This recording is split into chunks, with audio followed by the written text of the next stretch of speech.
नमस्कार, रसिकाज रेसिपी मराठीमध्ये तुमचं खूप खूप स्वागत आहे। आणि आज आपण बनवणार आहोत मुगाच्या डाळीपासून काहीतरी छान सोपा असा पदार्थ। करायलाही अतिशय कमी श्रम लागतात त्याच्यासाठी आणि झटकेपट होतो आणि आपण मुलांना टिफिनला सुद्धा देऊ शकतो किंवा तुम्ही ब्रेकफास्टसाठी सुद्धा बनवू शकता। तर त्यासाठी सर्वात प्रथम आपल्या मुगाची डाळ एक 4 ते 5 तास तरी कमीत कमी भिजवायची आहे। भिजल्यानंतर ती आपल्याला घ्यायची वाटून। मिक्सरमध्ये मी टाकलेले अर्धा इंच आलं आणि एक 5 मिरच्या आणि त्याच्यामध्ये आपल्याला टाकायचं आहे मीठ।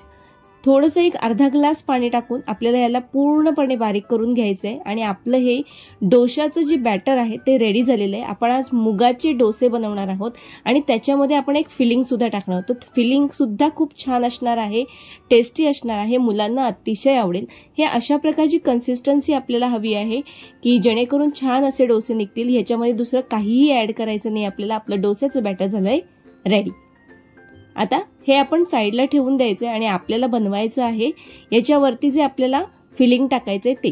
तर माझ्या घरामध्ये कोबी होती, गाजर होतं, तर मी दोन्ही गोष्टी अगदी बारीक करून घेते। हे इलेक्ट्रिक चॉपर आहे, अगदी झटकेपट पटकन बारीक होतं आणि अगदी बारीक म्हणजे झिरो कटिंग अशा प्रकारे ते बारीक केलं जातं। त्यामुळे आपल्याला हाताने बारीक करायला खूप वेळ लागेल।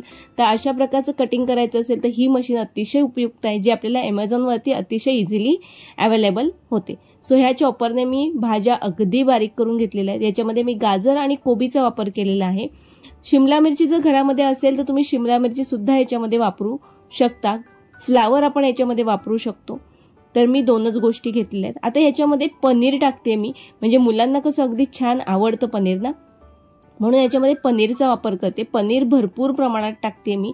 जवळजवळ मी 60 ते 70 रुपयाचं पनीर जेवढं येतं तेवढं मी पनीर याच्यामध्ये वापरणार आहे। तर किसून घेतोय आपण पनीर हे अशा प्रकारे आणि मग ह्याच्यामध्ये आपल्याला हे मिक्स करून घ्यायचंय। ही जी फिलिंग आहे ही आपल्याला डोशाच्या वरती टाकायची आहे। तर छान असे मस्त डोसे तयार होणार आहेत झटकेपट। भरपूर अशी कोथिंबीर टाकूया म्हणजे मस्त असा वास येतो। आणि याच्यामध्ये जाणार आहे मिरी पावडर। जर मिरी पावडर तुमच्याकडे नसेल तर आपण अख्खं मिरी थोडंसं चेचून घ्यायचं आणि मग ते याच्यावरती टाकायचंय। आता याच्यामध्ये मी मीठ अजिबात टाकत नाहीये, कारण की याच्यात जर मी मीठ टाकलं तर याला लगेच पाणी सुटेल आणि आपल्याला तशा प्रकारचं बॅटर नकोय, अगदी कोरडं बॅटर हवंय आपल्याला। पाणी सुटलं की कोबी, गाजर आणि पनीर या सगळ्यालाच पाणी सुटेल आणि आपलं बॅटर काही उपयोगाचं राहणार नाही। त्यामुळे याच्यामध्ये मीठ टाकायचं नाही। मग मीठ टाकायचं तरी कधी, तर ह्याच्यासाठी तुम्हाला पूर्ण व्हिडिओ बघावी लागेल। तर आपलं बॅटर झालेले रेडी आणि आता आपण करायला घेऊया डोसे। तोपर्यंत जर तुम्हाला रेसिपी आवडत असेल तर चॅनलला पटकन सबस्क्राईब करून घ्या आणि आवडली तर शेअर सुद्धा करा।